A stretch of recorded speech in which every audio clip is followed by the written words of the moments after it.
Hi guys, so today's video is going to be my end of the year wrap up. I did do one of these in the middle of the year, so mid-year wrap up, and I discussed everything I'd read in the first half of the year. So this video is only going to be discussing the things I read in the latter half of the year, the second half. If you are interested in hearing about the first half though, I'll link that video in the description bar. I have a fair amount of things to discuss because it is 6 months worth of reading, so I want to jump right into it, and I'm going to start with Gardens of the Moon by Steven Erikson. This is the first book in the Malazan Book of the Fallen, and this is a 10-book long epic fantasy series that many of the diehard fans will tell you that the first one is not necessarily the most enjoyable. They often will say that upon reread, you definitely appreciate the first book way more, but that it is a lot of setup. It's a lot of just making you, I wouldn't even say familiar with the world, but kind of introducing you to it, and it's building the foundation for the rest of the series. And I, from reading only that first book, can tell you that I definitely didn't find it to be extremely captivating. I didn't feel super connected to any of the characters. And normally I would say when that happens for me, I don't know that I would continue on with a series, but because it's made very clear by the fandom that this is something Steven Erikson had so much ambition when he was developing the story, that I can appreciate that, and I can understand that it's just one of those things where you got to get through that first one. Maybe you'll appreciate it later. We'll see. I might end up not liking the series at all. After this first book, I would say didn't love the first book, but I'm definitely going to continue on, at least give the first 3 or 4 books a go. Switching to a second book in a series, I picked up Starsight by Brandon Sanderson. This is a story in his young adult series that is the sequel to Skyward, and we follow a very feisty girl named Spensa. Spensa is the daughter of a man who famously abandoned the other members of the military that he was a part of, and he ended up dying, and she grew up the daughter of a coward, and this is a very significant thing in her society. Her society is rather small. It's sci-fi. They are living as almost like refugees on this other planet, and they are constantly attacked by aliens. They don't really know what's going on. A lot of their culture is entirely rooted in the fact that most of the time they have to live underground. They rely very heavily on the pilots that are protecting them from these aliens. And despite all the adversity that Spencer has to face, she has dreams of becoming a pilot herself. And the first book I was so captivated by. I loved it. It was very fast paced. And in the second book, it's really expanded. There's a lot of world building, but the character development, the relationships between the characters that were such a highlight for me in that first one weren't really there as much. In the second one, we get introduced to some new people, but the plot itself and the growth of the world to me was the thing at the forefront. And while I appreciate those things, I did miss some of the character moments from that first book that I really loved so much. Next up, we have my favorite thing that I picked up in 2019, and that would be Finland Saga. This is a manga series that follows Vikings. It is loosely based on real events and real people from history, but it is definitely fiction, and we follow our main character named Thorfinn, who is the son of a former Viking, but his father gave up that life for something more peaceful, but he is called to action once again. Something goes terribly wrong, and now we see Thorfinn in present day looking to get revenge for the people that killed his father. And you kind of get the pieces of who his father was, you get pieces of Thorfinn trying to get revenge, but then the story gets so much more complex, so much more interesting than just a revenge story when the people that Thorfinn are after, he becomes in some ways like a slave to. And these people are so fascinating and interesting. They are definitely villainous characters, but they are some of the best villains I've ever encountered. They are so fleshed out. They are so filled with layers and layers of interesting things that make up them. You think, oh my gosh, I hate this guy, he's so awful. And you get to know him some more, and you're like, oh, that's actually really sad that that happened. And you just start to feel bad for this person that's terrible. So this story, it's a interesting combination of both being plot-driven and extremely character-driven. There's so much more to it than I feel like what the synopsis might make you think. It is phenomenal. There's also an anime that has been coming out. Currently, it's just in Japanese, but oh my gosh, read those subtitles because it's so good. The adaptation's great. Next up, we have the First Law trilogy by Joe Abercrombie. I picked up the first one, a while back, and I enjoyed it by the end, but it took a while for me to get into it. But I liked it so much by the end that I was really excited to keep going, and a lot of you were saying, oh, the second one, oh my gosh, the second one is so good. And the second one was one of my favorite books from this year. The third one, it was good, but it was a little bit of a letdown as far as what I was wanting for the conclusion of this trilogy. And that is deeply rooted in the fact that this is a very character-driven story. The plot is not really that prevalent. There are certain things that are based in the plot that are moving the book forward, but I would say the thing that draws readers in is the connection to the characters. Makes it very difficult to talk about because it's hard to tell people what it's about, but we follow a cast of characters who are all varying degrees of gray, some more so than others, and you weirdly care about these characters despite the fact they seem so despicable. The reason that I didn't absolutely love the trilogy as a whole is because of the fact that I kept expecting for this plot to come forward, even though I'm not a plot-driven reader. I was expecting the ending to have all of these things that were introduced in the first two to really come into light, to see how it all comes together. I was really excited about that, and instead, I did feel like the ending was kind of open in some areas, and the things that were concluded, the conclusions just weren't all that satisfying for me. But like I said before, think the strength of the story is very much the characters, and the character work is phenomenal. Definitely have some new favorite characters out of this trilogy. Next up, we have Queen of Nothing. This was also a conclusion to a trilogy, and this once again was one that I was a little underwhelmed by. I was not that into Cruel Prince, which would be the first book in this series. The setup is we follow a mortal girl that is raised by fae, and so she's surrounded by immortal people who look down upon her for just being some lowly human that will die someday, and they cannot lie, so she manages to kind of scheme her way into some power through her ability to lie. And there were some twists and turns and intrigue in that first book, but ultimately it was just okay. I didn't love it, but I was intrigued enough to pick up the second. Loved the second one. It was one of my favorites of the year. There was just so much scheming, and I really loved constantly not knowing if people were trying to trick someone or if they were actually being somebody you could trust. I just loved not knowing. I loved the ending. And then the third one, when I got it, I was surprised because I was like, wow, this is short. Okay, I mean, I guess that works. And she definitely was to the point, but for me, almost to a fault for me personally, because I was really hoping a lot of what transpired would have been expanded upon a little bit more. And I weirdly wanted that story to be kind of darker than I thought it was. Ultimately, it was a fun fairy tale, kind of dark fairy tale story that ended not as dark as I was expecting. I still enjoyed it, obviously. I still own it.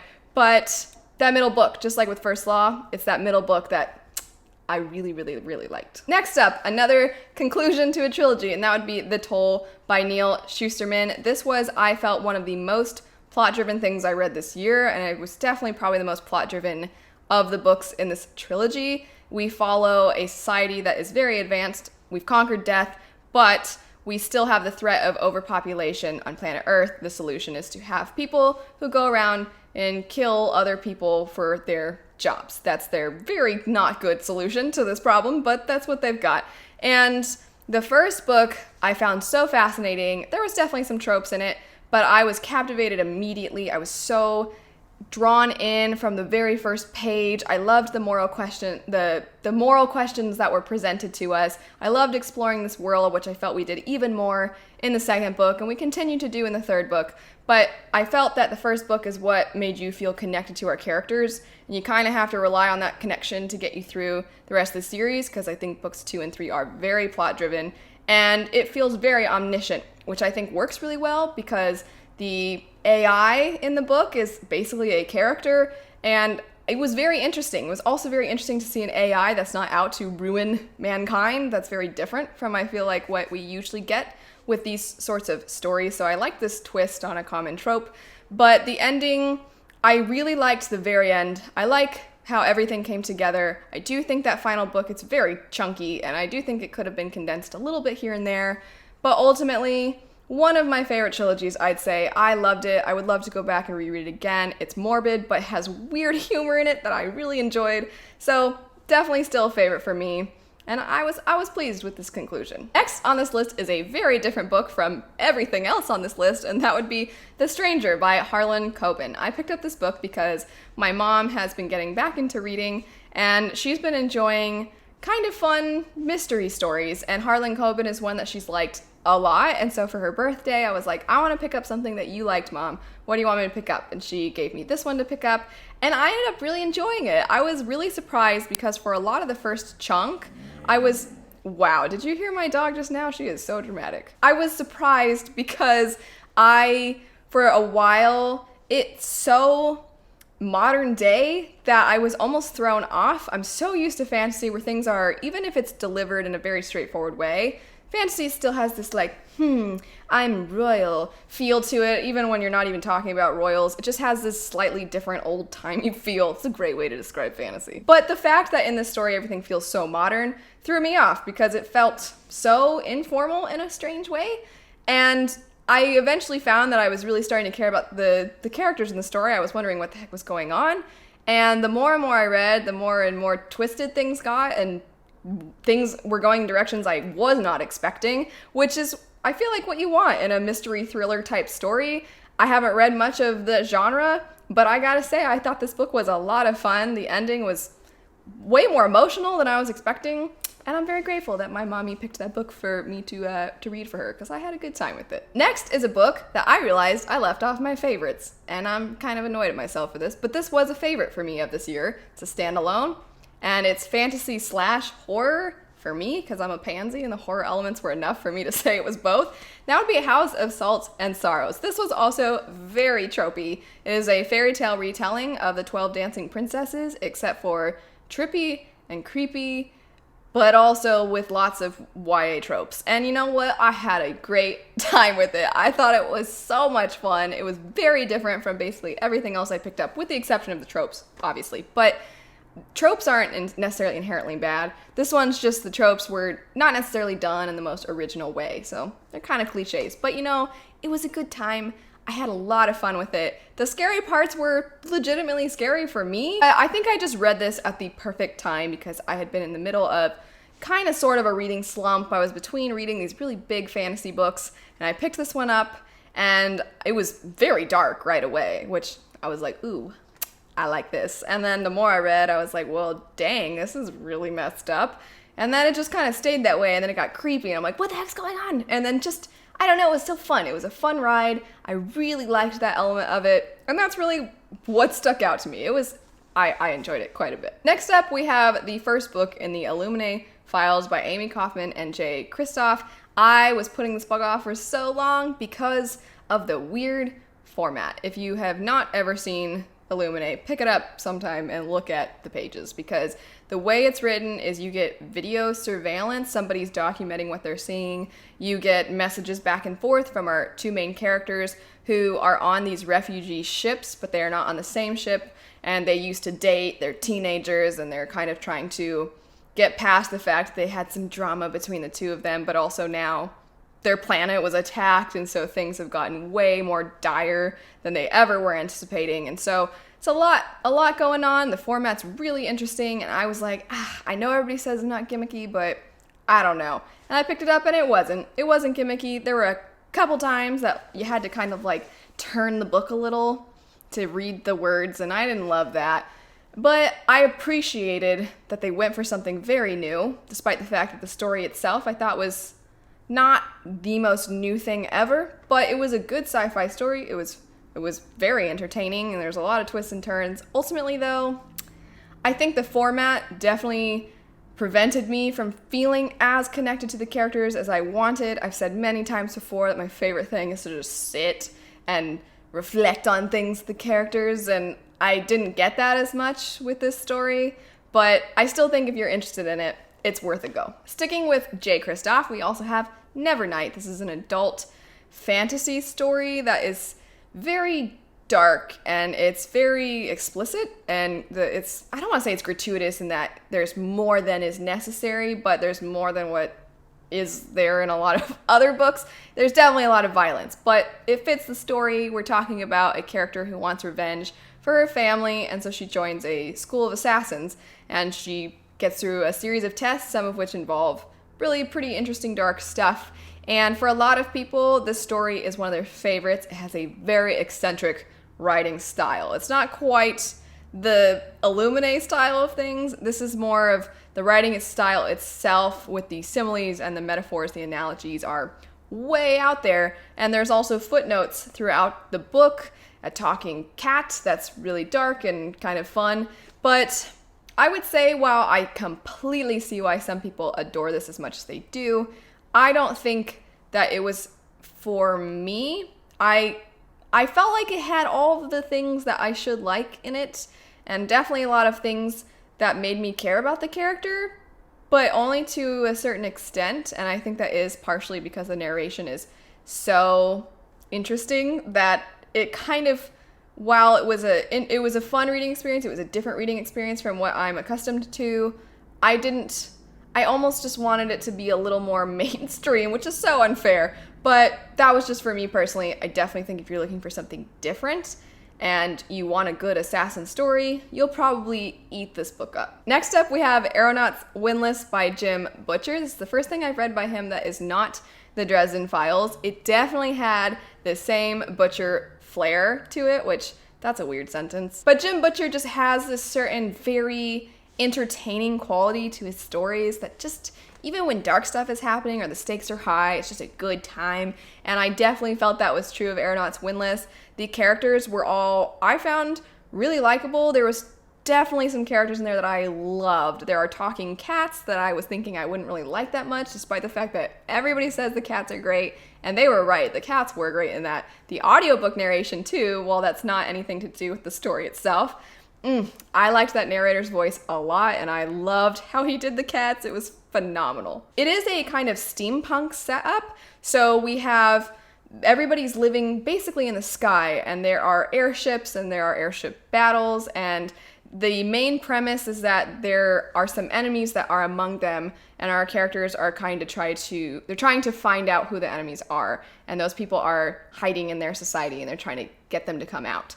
And I feel like I should have found this to be one of my favorites, but there were some pacing things throughout the story that definitely made my enjoyment for it, it went down a little bit. There were just some moments that I was so into, and there's some characters I cared about so much, and the stakes were presented so high, and then all of a sudden we'd be talking about airship mechanics, and for some, that kind of stuff I feel like would be so cool, but for me, I was like, not the time for this. I want to know what happened to that person back then. What about the cats? And I just would get so annoyed and annoying, but it was a lot of things I think a lot of people are going to like. I mentioned it recently in my fun fantasy recommendations. I still think that's very true, but the pacing stuff for me made it so that it wasn't one of my favorites. The next couple books are books that I enjoyed and then I hated the endings for, and I always feel so bad when that happens. One of them would be The Wicked Deep by Shea Earnshaw. I am absolutely going to check out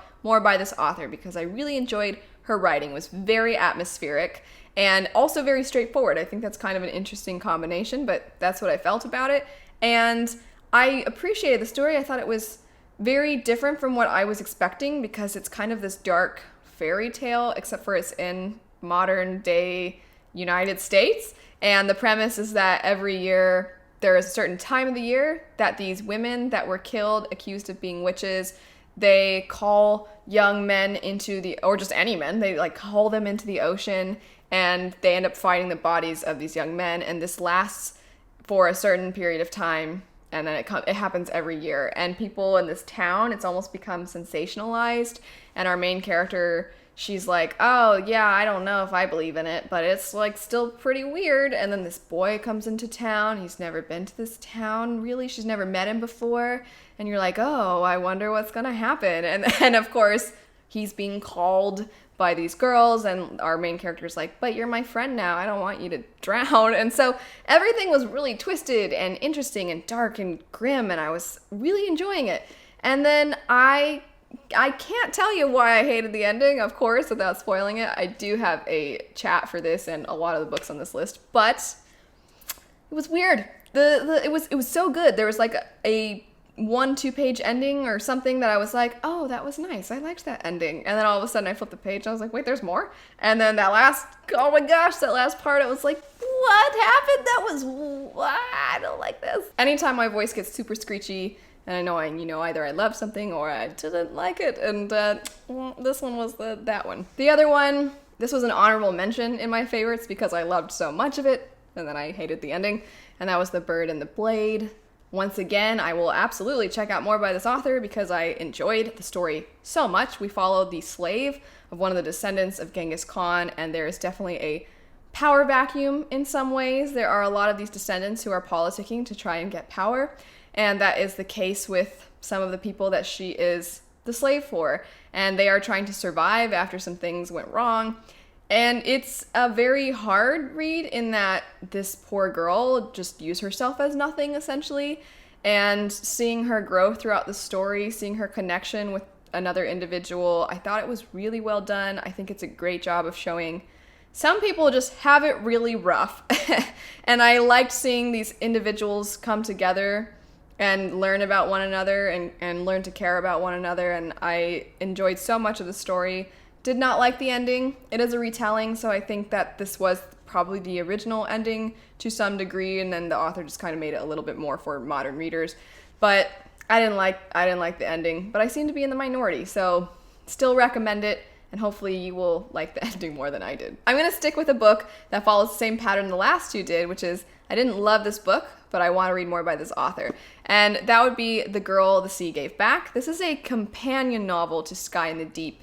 And from everything I could see, you didn't have to read Sky in the Deep. We just see a character from that story show up in The Girl the Sea Gave Back. But I have had some people say they liked the story more as a companion book read second instead of read first. So I do think that may have affected my enjoyment because some of my complaints about it were that I wanted more fleshed out. And it's a bummer that I almost wish that they had said it's a companion book, but you should read that other one first. So I'm a little disappointed that I did not read the other one first, but so much about this story was very well done. It's a story that follows two individuals from warring clans, and they are kind of caught in the middle. One is a person who is going to become the next chieftain, and the other is a girl who was taken in by this clan, but they don't really welcome her. They more of abuse her ability to have foresight. And so we have these two individuals with very different roles within their clans, and these clans going against each other despite the fact that neither of these individuals actually want this. And you do get kind of some flashbacks that are interesting, and everything was well written, but I didn't think that the flashbacks really enhanced the story. I think it made the pacing a little bit slower than I wanted, and I'm all for slow pacing when it comes to character development, and I'm not against flashbacks entirely. I just don't feel like it did this particular story justice. However, I do feel that this author managed to capture the feel of the sea and cold weather and the sadness that comes along with this certain way of life that these clans have. I just felt like the tone of everything was really well done. She did things that are not necessarily new, but she did them in a way I'd never really encountered before, and I really loved that side of her writing. I love the amount of effort that she put into that. So I definitely think this was still a good read, but I do wish I'd read Sky in the Deep first, and I'm still planning on reading Sky in the Deep, and I want to read more by this author. Next up, I read the first book in the Ireia Revelations, and this was a jolly good old time. That's the best way to describe it. It's kind of fantasy at its stereotypes, if you will, because a lot of the things that you think of when you think of jolly good old time fantasy, that's basically what this is. It's kind of a buddy cop story with these two friends that are very different. One of them's kind of quiet, the other one's running his mouth all the time, but they're the best of friends. They get into these troublesome adventures together, and that's basically what this was. And it was definitely enjoyable. It was definitely really fun.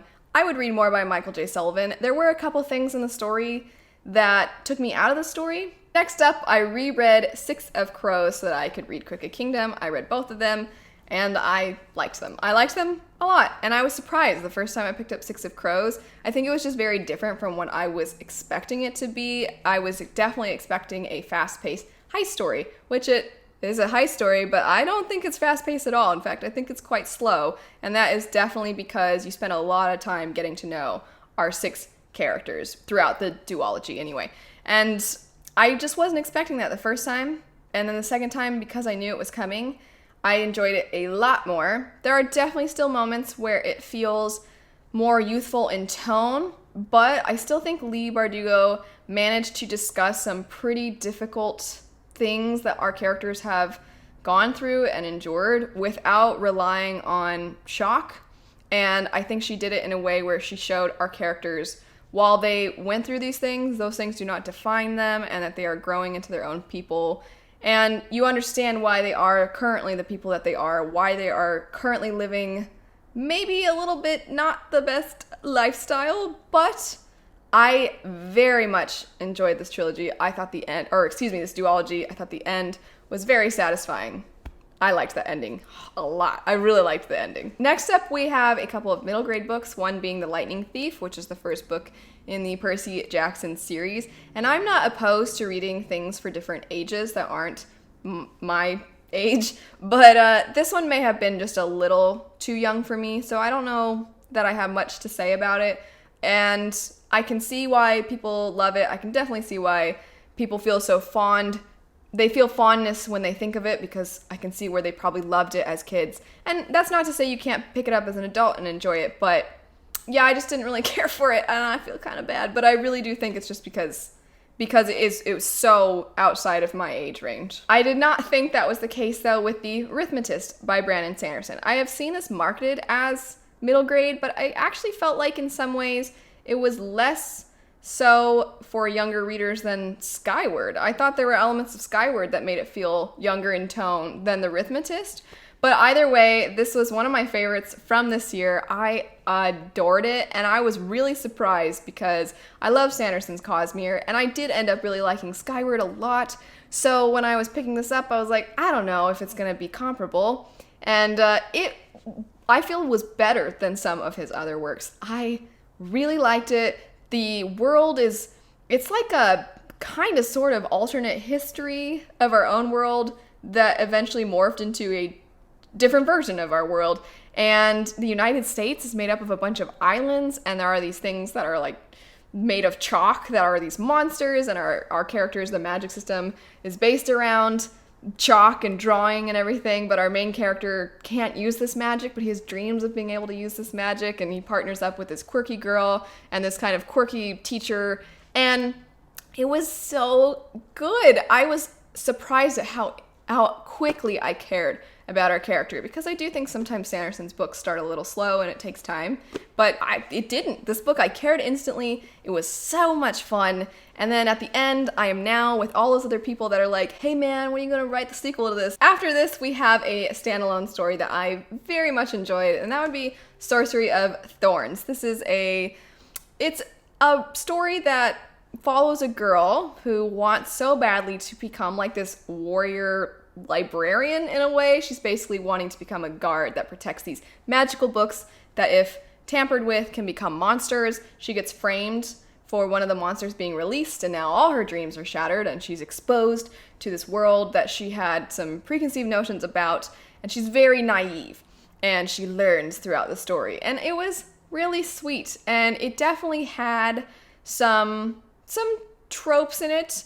And it definitely had, well, most books have tropes in it. I just mean it had some things that I've seen before, but the premise was very unique, and I thought it just had a strangely wholesome, cozy feel to it, and I really liked that. I thought Margaret Rogerson's writing wasn't as lyrical and beautiful as it was in An Enchantment of Ravens, but I thought the slightly more direct writing style in Sorcery of Thorns fit that story. I liked the characters, and I just thought it just made me feel happy. I don't know. I thought it was a lot of fun. I don't think that some of the things were as gray as we've come to see in a lot of stories. Some things were a little more black and white, but the stakes were still really high.